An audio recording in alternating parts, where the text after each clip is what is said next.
नमस्ते, आप पाहत आहात सातारा 24 तास न्यूज. सामान्य जनतेचा आवाज. डॉक्टर संपदा मुंडे यांच्या आत्महत्या प्रकरणी राज्य महिला आरोग्याच्या अध्यक्ष रुपालीताई चाकणकर उपजिल्हा रुग्णालय फलटण येथे माहिती घेण्यासाठी पत्रकार परिषद साठी उपस्थित.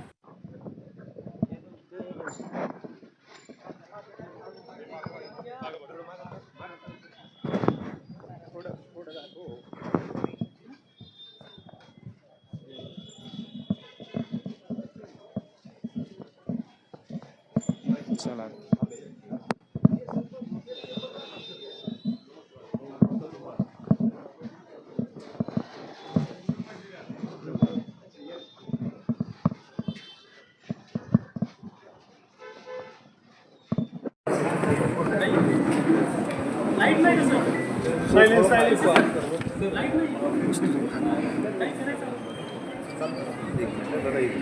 दोन लावले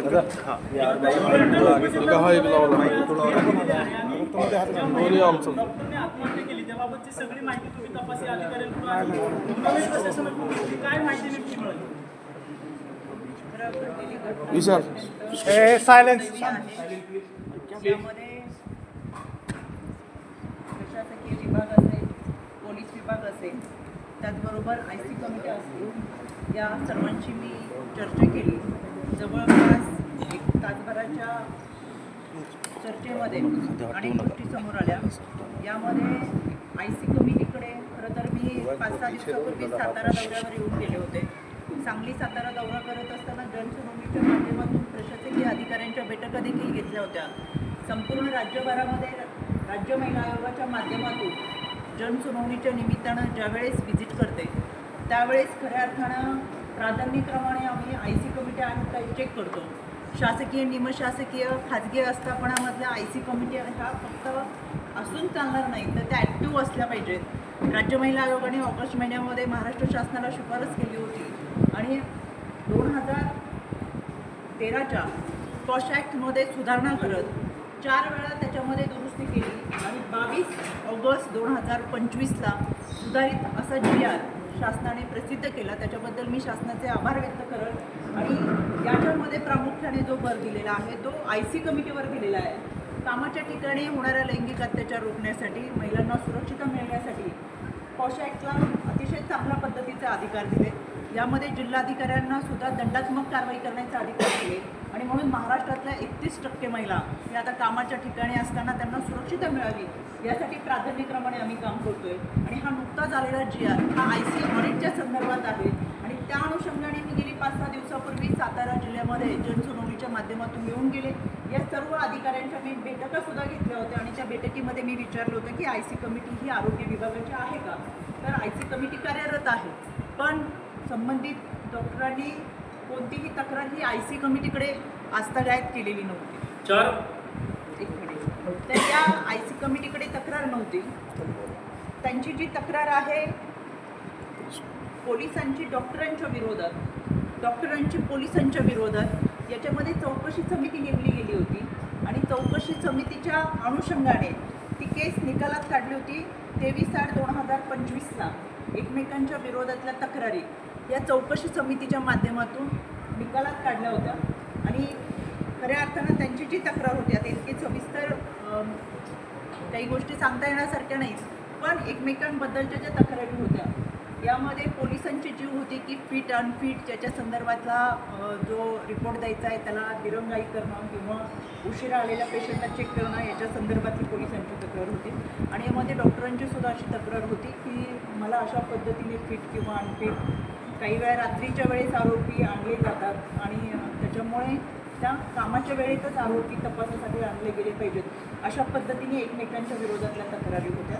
चौकशी समितीने यामध्ये डॉक्टरांनी कर्मचाऱ्यांशी किंवा पोलीस कर्मचाऱ्यांशी बोलताना व्यवस्थित बोलावं अशा पद्धतीने चौकशी समितीचा हा अहवाल होता आणि त्याचबरोबर किंवा त्यांची पदस्थापना बदलण्यात यावी अशी चौकशी समितीने निर्णय दिलेला होता.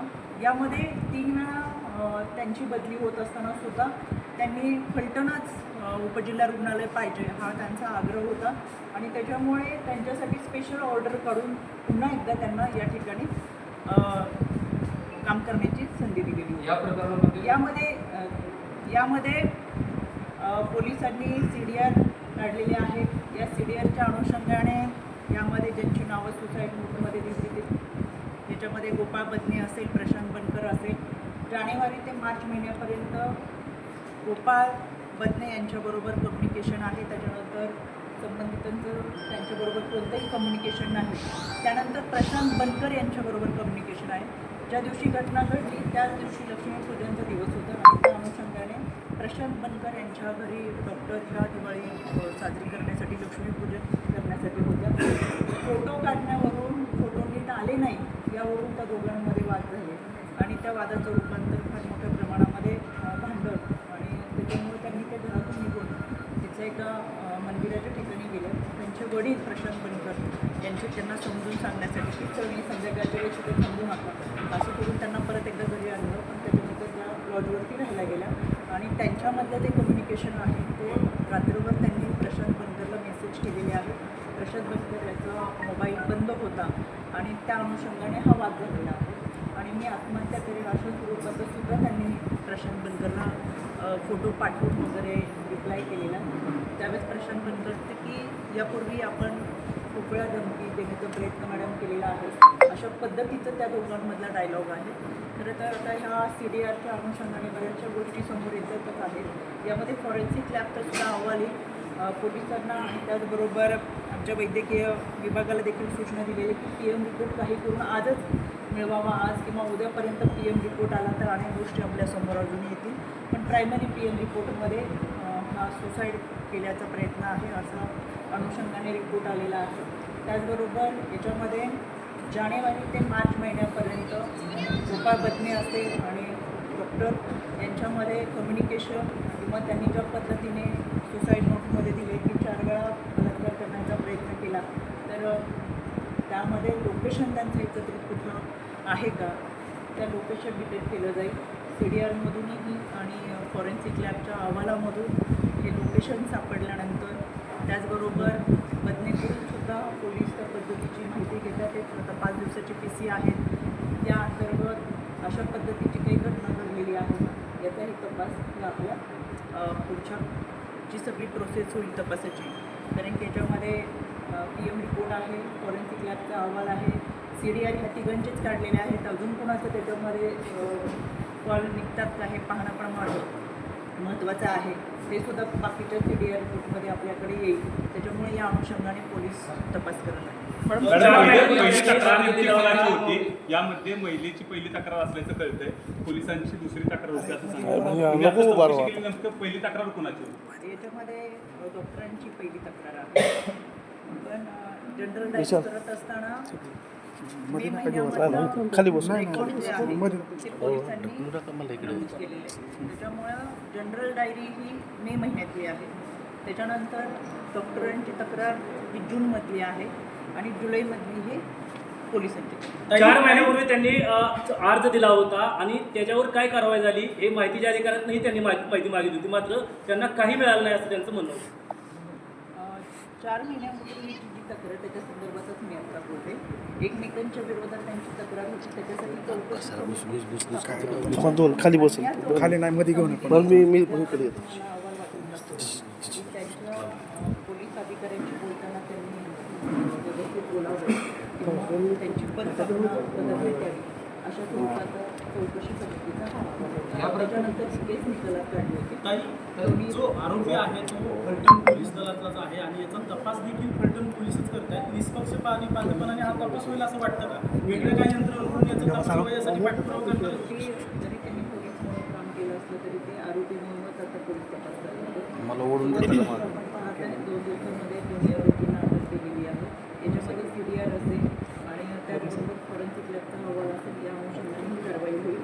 गुन्हे सुद्धा नोंद झालेले आहेत. त्याच्यामुळे हा जो तपास आहे तो पारदर्शकपणानेच होईल. याच्यामध्ये स्वतः SP असेल, DYSP असतील, सायबर असेल ते सगळे एकत्रितरित्या ह्या घटनेचा तपास करतात. आमचं स्वतः राज्य महिला आयोगाचं या तपासाकडे लक्ष आहे. आम्ही दररोज त्याची अपडेट घेतो. त्याच्यामुळे हा तपास होत असताना ज्या काही सूचना आम्हाला करायच्या होत्या ती पोलीस विभागाला आम्ही केल्या. ताई, या ठिकाणी त्या महिलेला त्रास होत होता का याबाबतची काही चर्चा केली का तुम्ही? पोलिसांच्या आणि डॉक्टर महिलेचे खटके उडताना पाहायला मिळत होते. अनेकदा वाद झाले फिट अनफिटच्या वरून. त्याबद्दलची तुम्ही चौकशी केली का आता? हो, मी आय सी कमिटीला आता बोलवलं होतं. आय सी कमिटीचे सगळे मेंबर हे संबंधित डॉक्टरांबरोबरच एकत्रित काम करत होते. अगदी की एकत्र टिफिन खाण्यापासून दिवसभराचं कामकाज किंवा ट्रीपला जाण्यापर्यंत ते सगळे एकत्र असायचे. त्यावेळेस त्यांनी सांगितलं की कोणत्याही पद्धतीने असा दबाव आहे किंवा सर्टिफिकेट बदलून द्यावं असं कोणी काही त्रास देत आहे किंवा इतर कोणाचा मानसिक त्रास आहे असं कधी आम्हाला डॉक्टरांच्या बोलण्यातून आलं नाही. आणि आम्ही कायम एकत्र ग्रुपमध्ये राहत होतो. अगदी जेवण एकत्र करण्यापासून फिरायला जाण्यापर्यंत दिवाळीतसुद्धा त्यांनी खूप चांगल्या पद्धतीने एन्जॉय केलं असं त्यांच्याबरोबरच्या सगळ्या डॉक्टर महिलांनी सांगितलं. त्याच्यामुळं त्यांनी सांगितलं की आमच्यासाठी हा आश्चर्याचा दर्जा आहे की असं कधी आम्हाला जाणवलं नाही की त्यांच्यावर कुठला दबाव होता किंवा तशी पद्धतीची वाच्यता किंवा बोलणंही त्यांनी आम्ही एकत्रित असून कायम एकत्र राहत होतो तरी कधी केलेलं नाही. त्याच्यामुळं आमच्यासाठी हे सगळं धक्कादायक आहे. आय सी कमिटीकडे कोणतीही तक्रार कधीच नव्हती. आय सी कमिटी ही ॲक्टिव्ह कमिटी आहे आणि मी स्वतः 8 दिवसापूर्वी येऊन म्हणजे आय सी कमिटी चेक केलेल्या होत्या. पण आय सी कमिटीकडे कोणत्या पद्धतीची तक्रार नाही. या प्रकरणामध्ये महाराष्ट्रात विविध संघटनांनी SITची मागणी केली आहे. आपण त्याला याच्यामध्ये DYSP असतील, स्वतः SP, सायबर असेल, फॉरेन्सिक हे सगळे एकत्रितरित्या SITची मागणी केली विविध हो. त्याच्यामुळे हे सगळे एकत्रितरित्या पारदर्शकपणे तपास करतात आहे. त्याच्यामुळे तशी काही गरज वाटली तर आपण यासाठी करू. पण तपास आता व्यवस्थितरित्या चालू आहे. फॉरेन्सिक लॅबचाही अहवाल येतो आहे. सायबर त्याच्यामध्ये लोकेशन डिटेक्ट करण्यासाठी त्यांना त्याच्यामध्ये इन्वॉल्व आहे. CDR काढून त्या पद्धतीचं याच्यामध्ये अजून कोणी काही इन्वॉल्व आहे का याची चौकशी एकंदर त्या पातळीवरती चौकशी चालू आहे. पारदर्शकपणे तपास चालू आहे. त्याच्यामुळे जर त्याची काही गरज वाटली तर निश्चित शिवसेना उद्धव बाळासाहेब ठाकरे पक्षाच्या नेत्या सुषमा अंधारे यांनी पुण्यात पत्रकार परिषद घेतली. ही आत्महत्या नाही आहे, ही हत्या आहे असा त्यांचा आरोप आहे. आणि पोलिसांनी मूळ जी आत्महत्या करताना जी सुसाईड नोट आहे ती गायब केली आणि ही खोटी सुसाईड नोट आहे असा त्यांचा आरोप आहे. मला असं वाटतं की आपण खरं तर घडलेली घटना ही दुर्दैवी जगण्याचं स्वप्न हे प्रत्येक मुलीचं महिलेचं असतं. अशा पद्धतीने हत्या होत असताना किंवा आत्महत्या होत असताना खरं तर मला असं वाटतं हा तपास पूर्ण होत असताना आपण ह्या यंत्रणेला सहकार्य करतो. विरोधकांचं काम असतं विरोध करणं, विरोधात बोलणं. हा तपास घटना घडल्यापासून मी स्वतः SP असतील आणि ते तपास यंत्रणेच्या संपर्कात आहे. आम्ही जातीने याच्यामध्ये लक्ष देतो. तुमच्यासमोर सगळी घडलेली घटना मांडली. ते पुरावे याच्यामध्ये आहेत. पण सगळ्या पत्र असतील किंवा जी माहिती असेल तपासामध्ये काही अडचणी येऊ नये म्हणून आम्ही तुमच्यापर्यंत सांगू शकत नाही. पण आयोगाचे अध्यक्ष या नात्याने हा तपास पूर्ण होईपर्यंत आम्ही त्याचा पाठपुरावा करू. हा तपास फास्ट ट्रॅक कोर्टामध्ये चालेल. लवकरात लवकर न्याय देण्यासाठी निश्चितपणाने ही आमची पाठपुराव्याची भूमिका आहे. डॉक्टर संपुटामध्ये शेतकरी कुटुंबातील आहेत त्यांच्या कुटुंबाला भेट देणार आहात का? हा तपास महत्त्वाचा होता म्हणून मी आज इकडे आले. काही खासदार नेमका कोण आणि खासदारांचे 2 PA यांचा दबाव होता असं देखील कुटुंबियांचा आरोप होता. तुम्ही याची चौकशी काय केली आहे का? याच्यामध्ये आणि त्याची चौकशी करणार? सगळी चौकशी याच्यामध्ये आम्ही करतोच आहे.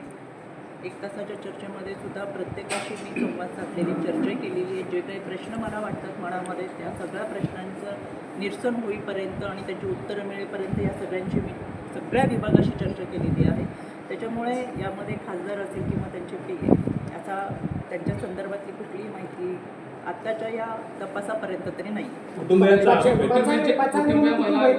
त्यांनी असा आरोप केला आहे की माझ्या मुलीचा पोस्टमॉर्टमचा रिपोर्ट बदलण्यासाठी दबाव होता. त्यांनी आपल्याकडे अर्ज दाखल केलेला आहे म्हणजे प्रशासनाकडे. तर त्या महिला म्हणून त्यांना न्याय देण्याचा प्रयत्न होईल का आणि त्या पोस्टमॉर्टमचा रिपोर्ट कुणाच्या दबावाखाली बदलला गेला ह्याची तपासणी होईल का? दुसरी गोष्ट, आपण या प्रकरणामध्ये महिला आयोगाकडून येण्यासाठी किंवा उपस्थित राहण्यासाठी थोडासा उशीर झाला असं वाटतंय. म्हणजे 3-4 दिवसात ह्या प्रलंबित जो काय प्रकरण घडलं जर मी लक्षच नसतं घातलं. सगळ्यात पहिली स्टेटमेंट माझी होती. सगळ्यात पहिला फोन SP माझा होता. त्याच्यामुळं कदाचित आपल्याकडे काहीतरी चुकीची माहिती होती. पण विषयाला वेगळं वळण देण्याचा जर तुमचा प्रयत्न असेल तर माझी त्याच्याबद्दल नाराजी आहे. पाचांगणे ज्या आई आहेत त्या वैविवाहितीच्या 2 महिन्यापूर्वी हे प्रकरण घडलं होतं. महिलेनं आत्महत्या केली होती. त्यामध्ये जे आर्मीमध्ये आहेत त्यांचे मिस्टर त्यांना 2 महिन्याचं हे पण मिळालं होतं. पण नंतर आता कुटुंबियाच्याकडून असं सांगण्यात आलं की पोलिसांनी याचा परत तपास करावा, कारण की त्याबद्दल पोस्टमॉर्टमचा रिपोर्ट बदलल्याचा असल्याचा देखील आरोप त्या पीडितेच्या आईनं केला आहे. याच्या संदर्भात सुद्धा माझं SP साहेबांबरोबर आता बोलणं आणि डॉक्टर पण संदर्भातली सुद्धा सगळी माहिती मी विचारली. खरं तर अशा पद्धतीने कुठलाही PM रिपोर्ट बदललेला नाही. जे काही रिपोर्टमध्ये येतं तेच पोलिसांनी सादर केलेलं आहे आणि अशा पद्धतीचा दबाव कोणीही केलेला नाही. पण संबंधित कुटुंबियांच्या घरची जी मागणी आहे, कदाचित बऱ्याच वेळा असं वाटतं कुटुंबियांना की न्याय मिळताना किंवा आपल्या मनासारखा अशा पद्धतीनेच न्याय मिळाला पाहिजे होता, तो जर मिळाला नाही तर मनामध्ये अनेक शंका कुशंका असतात, त्या बोलून दाखवल्या जातात. त्याच्यामुळे आपण जे बोलताय PMच्या बाबत असं कुठेही डॉक्टरांनी जी DYSP-कडे एक तक्रार केली होती आणि त्या तक्राराचा संबंधित पोलीस अधिकारी त्रास देत आहेत असं त्यांनी मेन्शन केलं होतं. त्यावेळी जर पोलिसांनी गांभीर्याने त्या तक्रारीची दखल घेतली असती आणि संबंधित अधिकाऱ्यांवर कारवाई केली असती तर ही वेळच आली नसती असं वाटत नाही का? कारण या तणावातूनच त्यांनी हे सगळं केलेलं असल्याचं सध्या दिसतंय. याच्यामध्ये डॉक्टरांनी जी तक्रार केली होती त्यात जो आता आपण विषय बोललो की काही सर्टिफिकेट नसते, सर्टिफिकेट मागतात किंवा उशिरा आरोपीला घेऊन येतात. एका पोक्सोच्या संदर्भात त्यांनी तपास करण्यासाठी नाराजी व्यक्त केली की मी आता करू शकत नाही. डॉक्टर टिंगरांनी त्यांना काउन्सिलिंग केलं की आपला जॉब आहे, आपण किती उशिरा पेशंट आरोपी म्हणून आलं, शेवटी त्यांना ते कोर्टात घेऊन जाणं किंवा त्यांना कस्टडी देणं ह्या सगळ्या गोष्टी कराव्या लागतात. त्याच्यामुळे डॉक्टर म्हणून आपला जॉब आहे की किती उशीर झाला तरी आपल्याला त्या पेशंटला चेक करावं लागेल. तुम्हाला जास्त ताण आला तर तुम्ही मला फोन करत मी तुमच्या मदतीला चेकअपसाठी येईल. अशा पद्धतीने त्या दरम्यानचा त्यांचा संवाद पण ती पोलिसांनी तक्रार जी निकाली काढली ती गांभीर्याने घेतल्याचं दिसत नाही. मग तो त्याच्यासाठी चौकशी समिती नेमली. चौकशी समितीमध्ये मी तुम्हाला जो अहवाल वाचून दाखवला तो चौकशी समितीचा अहवाल आहे एकमेकांच्या विरोधात. आणि मग ती चौकशी समितीचं काम काय असतं? दोन्ही पक्षांना एकत्र बोलवणं, त्यांचे एकमेकांबद्दल काही तक्रारी आहेत त्यांना सामोपचाराने बसून एकत्रित त्याच्या संदर्भातली हेअरिंग घेणं आणि त्या निकालात मॅडम त्या चौकशी समितीने एकत्रितरित्या दोघांना एकत्र बोलून त्यांच्या एकमेकांच्या तक्रारी आणि त्यांचं काउन्सिलिंग करणं असं करून ती चौकशी समिती त्यावेळेस तो निकालात काढला आहे. त्याच्यामुळे एकदा केस निकालात निघाली की विषय साधारणतः आपण असं ग्राह्य धरलो की काउन्सिलिंग केलं आहे, हेअरिंग घेतलेली आणि केस निकालात काढली म्हणजे सामोपचाराने हा विषय मिटलेला. जेणेकरून परत एकदा शेवटी सगळ्या यंत्रणा असतात, सगळ्यांना एकमेकांच्या सहकार्याची गरज असते आणि एकत्रितरित्या सगळ्यांनी काम करावं इथे पाठीमागची भूमिका असते. त्याच्यामुळं त्यांना समजून सांगणं आणि परत एकदा सगळ्यांनी एकत्र काम करावं अशा पद्धतीने चौकशी समितीने त्याच्यामध्ये अहवाल दिला. यंत्रणेत कोऑर्डिनेशन कमी पडले काय? जी पीडित महिला आहे तिनं आत्महत्या करण्यापाठीमागं मानसिक तणाव, सातत्यानं तिनं कामामध्ये राहणं आणि वैयक्तिक तिचे प्रॉब्लेम्स हे सगळं एकत्र असतानासुद्धा ह्याच्यामध्ये पोलीस प्रशासन किंवा त्यांचे जे वरिष्ठ आहेत ह्यांच्यामध्ये संवादाचा अभाव का दिसतो? तसं असतं तर कदाचित चौकशी समिती नेमली गेली नसते. चौकशी समिती ही नेमली गेली, चौकशी समितीने जबाब नोंदवले, चौकशी समितीने त्यांच्याबरोबर काम करणारे जे सहकारी आहेत त्यांचेसुद्धा जबाब घेतलेले आहेत. एकंदर कार्यालय म्हणजे त्यांच्या कार्यालयीन भागामध्ये येऊन तिथल्या त्यांच्याबरोबर काम करणाऱ्या सहकाऱ्यांचे जबाब नोंदवणं, त्यांची तक्रार आहे त्यांच्याकडून माहिती घेणं, ज्यांच्या विरोधात तक्रार आहे त्यांच्याबद्दल इतरांकडून माहिती घेणं, ही पूर्ण फाईल त्याच्या संदर्भातली ही चौकशी समितीची फाईल आहे. आणि मग चौकशी समितीचा निर्णय काय की पोलीस विभागाला आणि डॉक्टरांना एकत्रित बसून त्यांच्या एकमेकांबद्दल काही गैरसमज आहे त्याच्यामध्ये काउन्सिलिंग करणं. आणि याच्यामध्ये पोलिसांचं म्हणणं होतं की रात्री उशिरा जो आरोपी चेकअपसाठी आणला जायचा तर त्याचा चेकअप एक क्वेश्चन हाच आहे माझा की रात्रीचंच त्या आरोपींना या जिल्हा रुग्णालयामध्ये आणण्याची तर म्हणजे कायद्याप्रमाणे योग्य आहे का? रात्रीच्या जास्त आरोपी आहेत ते पोलीस काय घेऊन येते? कोणत्या केसमधले आरोपी होते त्या काळातले? म्हणजे नाही ते जे आरोपी येत होते ते ती कोणती केस होती त्यासाठी त्यांना बोलावं लागलं येत होत्या? काही ठराविक स्पेसिफिक केसेस आहेत का अशा कोणत्या केसेस आहेत की त्यांना फिट आणि फिट द्यावं लागेल? काढण्यात येत होतं केसेस पोक्सोपासून सगळ्या केसेस याच्यामध्ये केसेस बऱ्याच आहेत. त्या केसेसमध्ये फक्त ग्रामीण पोलिसांबरोबरच त्यांचा वाद होत होता. इतर ठिकाणी त्यांना व्यवस्थित रिपोर्ट मिळत होता आणि त्याच्यामुळे ह्यांचं काउन्सिलिंग चौकशी समितीच्या वतीने. आणि दुसरी गोष्ट अशी, जेव्हा डेड बॉडी बाहेर काढली तेव्हा डॉक्टर धुमाळ घाई का करत होते, PM आपण आजच करू, रात्रीचंच करू, इन कॅमेरा करू, असे त्यांचे वाक्य होते हॉटेलच्या बाहेर. तर एवढे कशासाठी गडबड ते काय? काय? कशासाठी गडबड गडबड? कशासाठी करत होते? एवढं गडबड कशासाठी? आणि तिथं पोलीस कुणालाच म्हणजे तिथं कुणालाच पत्रकारांना वगैरे येऊन देत नव्हते. तुम्हाला पण माहिती आहे. नाही, घटनास्थळी आम्ही घटना घेतच घडली की पुरावे नष्ट हां, पुरावे होतात. त्यासाठी छेडछाड. त्याच्यामुळे साहजिकच आहे. जोपर्यंत मान्य आहे ती पुरावे गोष्ट, आपल्या ताब्यात पण येत तिथं नाही. त्या रात्रीला काही जास्त चालू होती. इन कॅमेरा रात्रीचे आपण शूट करूया. म्हणजे आपण सातारा जिल्हा ग्रामीण भागात विभागला गेलेला आहे. अनेक महिला पोलिसांकडे तक्रारी करायला जातात, पोलिसांकडून तक्रार घेतली जात नाहीये, पोलिसांकडून महिलांना आणि अनेक सर्वसामान्य गुन्हे देखील पोलिसांकडून नोंद करून घेतले जात नाहीत. 10 दिवस लावतात. तुम्ही म्हणता महिला आयोगाकडे तुम्ही तक्रार करा, मात्र अशिक्षित महिला आयोगाकडे तक्रार करणार कशा? आणि दुसरं पोलीस त्यांची दखल घेत नाही, तर अशा महिलांनी काय करायचं? मी स्वतः 8 दिवसापूर्वी त्याच्यासाठी सातारा दिवसभर बसून राहिली. मी स्वतः जनसुनावण्या घेतल्या. आमचे काउन्सिलर आहेत, आमचे या ठिकाणचं आता ही IC कमिटीमध्ये शूट होती ती आमचे महिला बालविकास विभाग आहे, त्यांच्या माध्यमातून प्रत्येक तालुक्याच्या ठिकाणी समुपदेशन केलं. पोलिसांनी तक्रार घेतली नाही तर तुम्ही फोन तरी करू शकता की हा टोल फ्री नंबर आहे, याच्यावर तुम्ही संपर्क साधू शकता. तरी घेतले नाही तर आशा वर्कर अंगणवाडी सेविकेकडे सुद्धा तुम्ही तक्रार देऊ शकता. ती प्रत्येक घरापर्यंत पोहोचलेली असते. त्याच्यामुळे त्यांच्याबद्दल मनामध्ये काही भीती नाही. अंगणवाडी आशा वर्कर सेविकांकडे जरी तक्रार नोंद केली तरी ती समुपदेशन केंद्रापर्यंत जाऊ शकते. आणि म्हणून ज्यांच्या तक्रारी घेतल्या जात नाही अशा मनामध्ये शंका आहे किंवा तक्रार घेण्यासाठी टाळाटाळ केली जातात, तर आयोग म्हणून आम्ही स्वतः इथं बसलो आणि त्याच्यानंतर मी सगळ्यांना अगदी प्रसारमाध्यमांशी सुद्धा चर्चा केली. त्यांना सुद्धा आवर्जून सांगितलं आमचा टोल फ्री क्रमांक द्या, समुपदेशन केंद्र, वन स्टॉप सेंटर, भरोसा असेल, या सगळ्यांकडे आपण तक्रार नोंदवू शकता आणि कुठे ना कुठे ही तक्रार तुमची दाखल केली. IC कमिटी, तर त्याच्यासाठी मी सुरुवातीचा तुम्हाला GR सांगितलं की नव्यानं आम्ही तो GR आणला ICच्या संदर्भात आणि तो सुद्धा प्रत्येक घरापर्यंत महिलेपर्यंत गेला पाहिजे, प्रत्येक वर्किंग वुमनपर्यंत गेला पाहिजे. ICकडे तुम्ही तक्रार नोंद करा. IC आणि LC तुमच्यासाठीच आहे मॅडम. ह्या हॉस्पिटलमध्ये असा वर्किंग वुमनसाठी ही सुरक्षता देण्याचा प्रयत्न या माध्यमातून होतोय. माझी तुम्हाला देखील विनंती आहे, अजूनही IC कमिटी हा खूप चांगला ॲक्टिव्ह आहे. या IC कमिटीकडे कामाच्या ठिकाणी ज्या महिला आहेत त्यांना सुरक्षितता मिळावी यासाठीच खऱ्या अर्थाने ते ॲक्टिव्ह केलेत. IC ऑडिट करावा असा सुद्धा GR आता काढलेला आहे. आपल्या माध्यमातून तो साताऱ्यातल्या प्रत्येक महिला भगिनींपर्यंत पोहोचावा, जेणेकरून वन स्टॉप सेंटर, भरोसा असेल, बीट मार्शल, आशा वर्कर, अंगणवाडी सेविका, IC कमिटी या सगळ्या ठिकाणी ही व्यासपीठं तुमच्यासाठी आहेत. त्या ठिकाणी तुम्ही तक्रार नोंद करू शकता. कर्मचारी संख्या जास्त असलेल्या ठिकाणी काही समिती असतात, अशा समिती इथं कार्यरत आहे का? जिल्हा रुग्णालय असेल, पंचायत समिती असेल, कार्यरत आहे का? ताई त्याला जोडून एक प्रश्न आहे. काय पाहिजे अहो?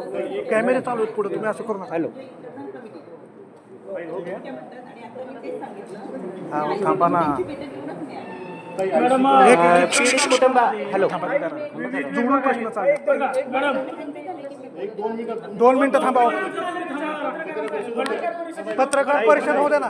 फलटण तालुक्यामध्ये विविध विभाग आहेत. महसूल असेल, पोलीस असेल, नगरपालिका असेल, पंचायत समिती असेल. या विभागात अनेक ठिकाणी वर्षानुवर्ष तेच कर्मचारी कार्यरत आहेत. त्यांना बदलीचे निकष लागू नाहीत. काही जणांची अक्षरशः इथं निम्मी नोकरी झाली. फलटण अगदी पोलीस प्रशासनाचं घेतलं तर फलटण शहरला कार्यकाल पूर्ण झाला की लगेच त्याची बदली ग्रामीणमध्ये होते. ग्रामीणमध्ये झाली की परत तो सिटीला येतो. नाही शक्य झालं तर जवळचं पोलीस स्टेशन घेतो. आणि एक प्रकारची अनेक विभागातल्या कर्मचाऱ्यांची एक निराशदारी निर्माण झाली आणि एक हे झालं की आमचं कुणी वाकडं करू शकत नाही, आमच्या वरपर्यंत हाताला अधिकारी आमच्या खिशात. अशांचा एक सर्वे करून जे असे वशिनिकी तत्व आहेत, जे वर्षानुवर्ष तालुक्यात टोकून आहेत किंवा वारंवार आलेले आहेत, यांना बाहेर घालवण्याचं काम होणार. नक्की याच्यामध्ये आपण जरूर दुरुस्ती करू. माझी तुम्हाला सगळ्यांना विनंती आहे, लोकशाहीचा चौथा स्तंभ म्हणून आपण सगळेजण अतिशय चांगल्या पद्धतीने समाजाचं प्रतिबिंब हे करण्याचा प्रयत्न आपलं पत्रकारिता आणि या माध्यमातून करत असतो. निश्चितपणाने अशा काही चुकीच्या गोष्टी पुढे घडत असतील तर आमचा तुमच्यावर विश्वास आहे, तुम्ही त्या आमच्यापर्यंत पोहोचवा. चुकीच्या घडणाऱ्या घटनांमध्ये कुठल्याही आरोपीला पाठीशी घातलं जाणार नाही, तात्काळ कारवाई केली जाईल आणि आम्हाला आपल्याकडून अपेक्षा आहे ज्या पद्धतीने जे टोल फ्री नंबर दिलेले आहेत किंवा IC कमिट्या आहेत, बीट मार्शल, दामिनी पथक, वन स्टॉप सेंटर असेल, याची माहिती आपल्या माध्यमातून प्रत्येक घरापर्यंत पोहोचवावी. मॅडम आपण काय मुंबईत आलो वडावडी करू नका नाही तुमच्या